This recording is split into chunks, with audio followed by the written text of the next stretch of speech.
ৰাহুল গান্ধীক সাক্ষাৎ কৰিব অখিল গগৈয়ে। অখিলৰ লগতে ৰাহুলক সাক্ষাৎ কৰিব ৭০ সংগঠনৰ নেতৃত্বই। সোমবাৰে আবেলি ৩:৩০ বজাত সাক্ষাৎ কৰাৰ সময়।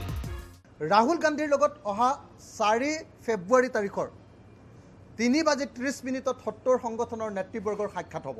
ৰাহুল গান্ধীক আৰু কংগ্ৰেছ দলক ইতিমধ্যে জনাই দিয়া হৈছে যে নাগৰিকত্ব সংশোধনী বিধেয়কৰ বিৰোধিতা কৰিব লাগে আৰু কংগ্ৰেছ দলৰ তৰফৰ পৰাও আমাক প্ৰতিশ্ৰুতি প্ৰদান কৰা হৈছে যে নাগৰিকত্ব সংশোধনী বিধেয়ক তেওঁলোকে বিৰোধিতা কৰিব। নাগৰিকত্ব সংশোধনী বিধেয়ক ৰাজ্যসভাত প্ৰতিহত কৰাৰ বাবে কংগ্ৰেছক দাবী জনাবলৈ সোমবাৰে ৰাহুলক সাক্ষাৎ কৰিব ৭০ সংগঠনৰ নেতাই। তৰুণ গগৈৰ মতে অখিল গগৈ আৰু ৭০ সংগঠনে আগ্ৰহ প্ৰকাশ কৰিছিল ৰাহুল গান্ধীক সাক্ষাৎ কৰাৰ।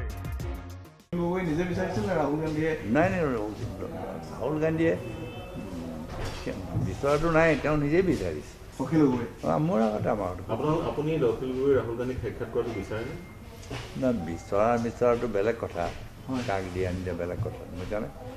কিন্তু তেওঁ বিচৰাটো হয়। আমাকে কৈছে যে আমাক এটা হেৰি কৰি দিব। প্ৰথমে আহি তেওঁ লগ পালে প্ৰাইভেট ছেক্ৰেটাৰী কাৰোবাৰ তাৰপৰা তেওঁ আহি প্ৰাইভেট ছেক্ৰেটাৰীক লগ পালে জয়ৰাম ৰমেশক কৈছে নহয় আমাক ৰাহুল গান্ধীক মই লগ পাওঁ, আমাৰ দলে লগ পাব বিচাৰিছে। তেখেতসকলেও বিচাৰিছে, আনকি আমাৰ হীৰেণ গোহাঁইহঁতেও তেখেতসকলেও বিচাৰিছে।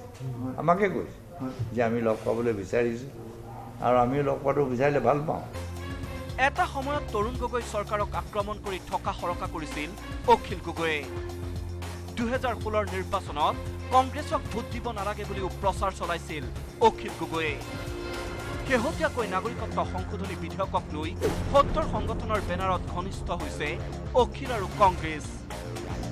কিন্তু ৰাজ্যসভাত উত্থাপন নহলেও বিধেয়ক বাতিল কৰা বুলি ঘোষণা নকৰালৈকে ৰাজ্যবাসীক আন্দোলন তীব্ৰতৰ কৰি তোলাৰ আহ্বান অখিল গগৈৰ।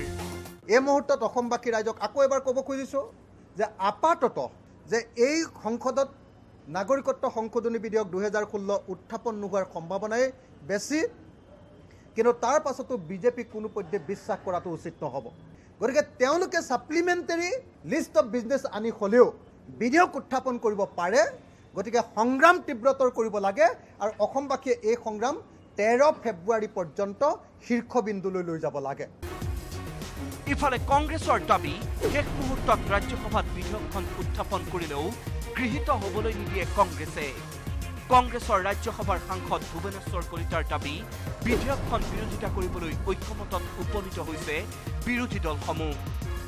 আমাৰ বিৰোধীসকলৰ মাজত এইটো ঐক্যমতত উপনীত হৈছে যে আমাৰ কোনো কণ্ট্ৰভাৰ্চিয়েল বিল আনিব নালাগে এই অধিৱেশনত। Bureau report, news 18, Assam north east.